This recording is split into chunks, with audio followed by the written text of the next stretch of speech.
नमस्कार, साधा किचनमध्ये आपलं स्वागत आहे। मी इथे घेतलं गव्हाचं पीठ, ज्वारीचं पीठ, तिखट, मीठ, हळद आणि थोडंसं तेल टाकलं आणि ते सगळं मिक्स करून उंडा चुरून घेतला आणि मी त्याच्या छोट्या छोट्या पुऱ्या केल्या आणि आता हे गोल शेंगोळे करायले।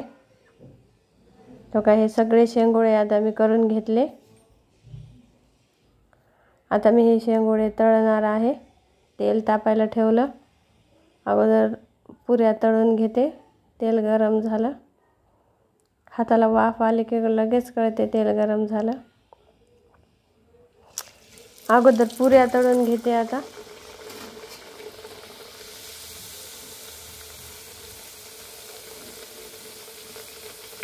बघा ही पुरी किती फुगली टम।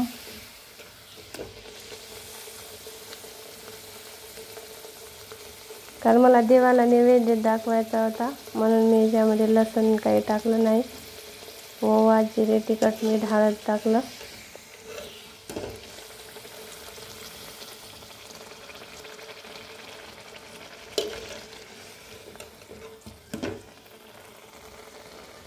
छान पुरी टम फुगली बघा।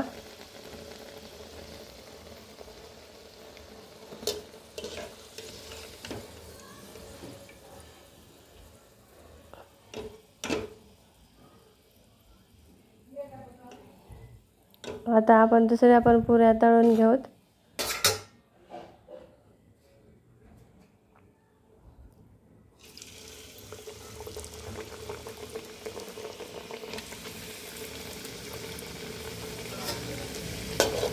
मैत्रिणींनो, पहिल्याचा काळ कसा होता?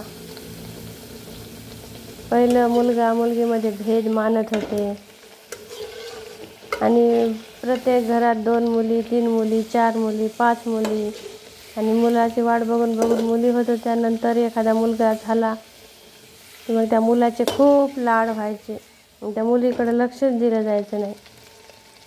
आणि आता तसं राहिलं नाही, आता कोणी भेदभाव करत झाला, पण पहिलं खूप भेदभाव व्हायचा।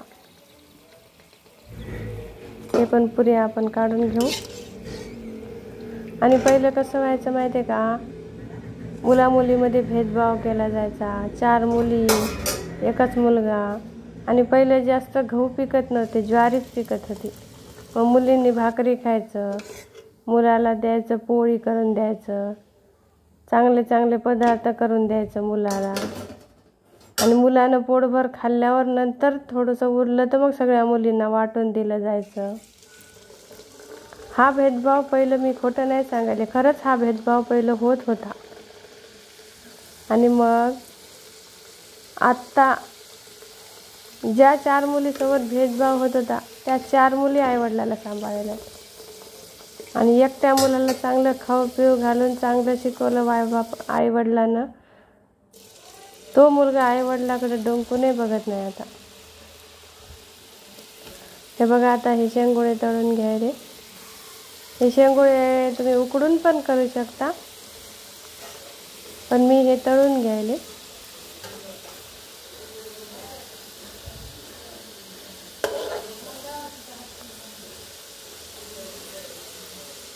आपण सगळे शेंगोळे तळून घेऊत।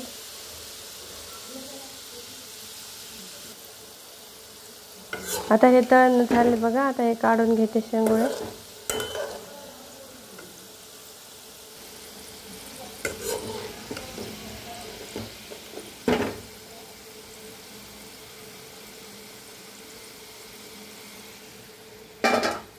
छान झाले बघा तळून, लाल झाले मस्त शेंगोळे।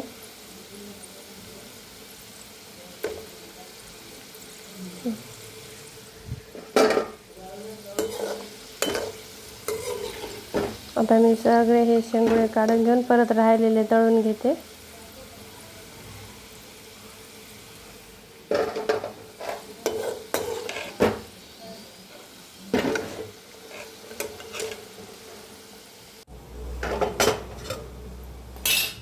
हे बघा, हे किती कुरकुरीत झाले शेंगोळे। आता हे दुसरे शेंगोळे तळून घेतले आणि हो का बघा, या पुऱ्या आणि शेंगोळे एकदम मस्त झाले, कडक कुरकुरीत झाले बघा।